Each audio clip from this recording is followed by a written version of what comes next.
आज बात करते हैं दांतों पे जमने वाले टाटर के बारे में, डेंटल प्लेग के बारे में। और एक बहुत मुफीद रेमेडी है, एक माउथ वॉश जो आप घर पे बना सकते हैं। इस माउथ वॉश के इस्तेमाल के बाद ये टाटर कम हो जाएगा और अगर आप इसे रेगुलर इस्तेमाल करेंगे तो ये हमेशा के लिए ख़त्म हो जाएगा। मुंह में रहने वाले बैक्टीरियाज हमारे इम्यून सिस्टम और हमारी खाई जाने वाली एंटीबायोटिक्स से बचने के लिए अपने इर्द गिर्द बायोफिल्म्स बना लेते हैं, या आप यूं कह लीजिए ये अपने रहने के लिए छोटे छोटे कैल्शियम से बने हुए हाउसेस बना लेते हैं। इन हाउसेस यानी इन बायोफिल्म्स में ये महफूज रहते हैं और ये इनका सर्वाइवल मैकेनिज्म है। इन कैल्शियम हाउसेस की वजह से जो हमारा इम्यून सिस्टम होता है वो इन्हें डिटेक्ट नहीं कर पाता और ये लंबे अरसे तक जिंदा रह पाते हैं। सिर्फ हमारी बॉडी में नहीं बल्कि बाहर भी 95% बैक्टीरियाज बायोफिल्म्स बनाकर रहते हैं। अगर आप किसी नदी या नाले पर जाएं और वहां पड़ा हुआ पत्थर उठाएं तो वह स्लाइमी होता है, हाथ से फिसलता है, स्लिप होता है, जिसकी वजह इस पत्थर पर बायोफिल्म्स की मौजूदगी है। आपको हर जगह बायोफिल्म्स मिलेंगी, स्पेशली जहां पानी होगा, जैसा कि आपके सलाइवा में होता है।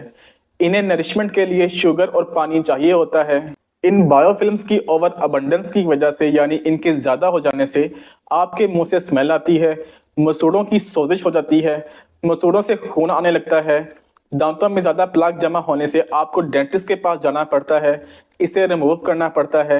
लेकिन अगर आप इस आसान माउथ वॉश जिसे आप घर पर बना सकते हैं, इसे रेगुलर इस्तेमाल करें तो आप इसे इजीली मैनेज कर सकते हैं। पहले नंबर पर जो इंग्रेडिएंट है वो है बेकिंग सोडा यानी कि सोडियम बाइकार्बोनेट। तो क्या होता है कि जब ये बायोफिल्म्स मुंह के अंदर बढ़ जाती हैं तो इनमें रहने वाले बैक्टीरिया ज़्यादा एसिड बनाने लगते हैं और ये आपकी माउथ पीएच को कम कर देते हैं। और कम pH level specially 3.5 to 5.5 level of pH decalcification की वजह बनती है।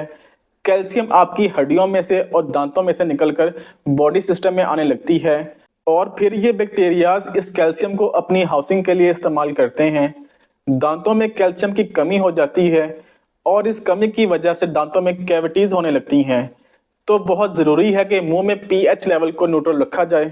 ज़्यादा चीनी खाना और ब्लड शुगर लेवल्स का डिस्टर्ब रहना भी बॉडी में तजाबियत करता है, ज़्यादा एसिड बनता है, क्योंकि आप इन बैक्टीरियाज की फेवरेट खुराक इन्हें दे रहे होते हैं जो कि है चीनी। इनके रहने के लिए आप माहौल साजगार बना रहे होते हैं, तो नतीजे में ये बैक्टीरियाज भी ज़्यादा एसिड बनाने लगते हैं।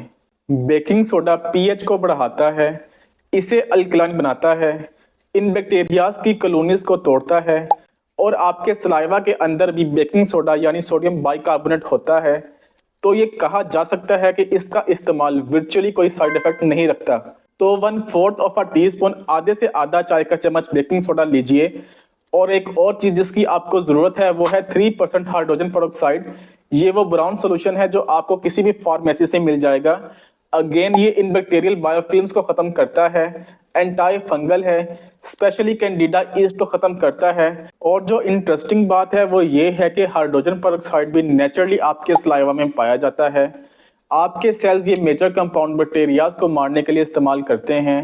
तो यहाँ इन्हीं चीज़ों को थोड़ी ज़्यादा मिकदार में बॉडी में डालने की बात की जा रही है जो आपकी बॉडी पहले से बना रही है, ये बॉडी में पहले से मौजूद हैं। तो हाइड्रोजन पेरोक्साइड का 1/4 ऑफ अ टीस्पून, आधे से आधा टीस्पून और 1/4 of a teaspoon baking soda, इन दोनों को आधे ग्लास पानी में घोलें और इसे रोजाना नॉर्मल टूथपेस्ट से ब्रश करने के बाद माउथ वॉश के तौर पर इस्तेमाल करें। इस माउथ वॉश को आप 30 सेकंड तक मुंह में रहने दें और फिर थूक दें। इससे आपके दांतों पर टाटर नहीं जमेगा, आपके दांतों की शाइन वापस आ जाएगी और आपके दांत पहले जैसे दिखने लगेंगे। अगर आपको बैड ब्रेथ का इशू है तो वो भी खत्म हो जाएगा। इसके अलावा अगर आप बैड ब्रेथ से बचने के लिए च्युइंगम खाते हैं तो कोशिश करिए ज़ाइलेटोल च्युइंगम ढूंढने की, क्योंकि ये एंटी बायोफिल्म्स प्रॉपर्टीज रखती है, बैक्टीरियाज को दांतों पर चिपकने से रोकती है। तो ये हैं मेरी रिकमेंडेशंस डेंटल प्लेग से बचने के लिए। अपना ख्याल रखें। आपसे मुलाकात होती है अगली वीडियो में। अल्लाह हाफिज।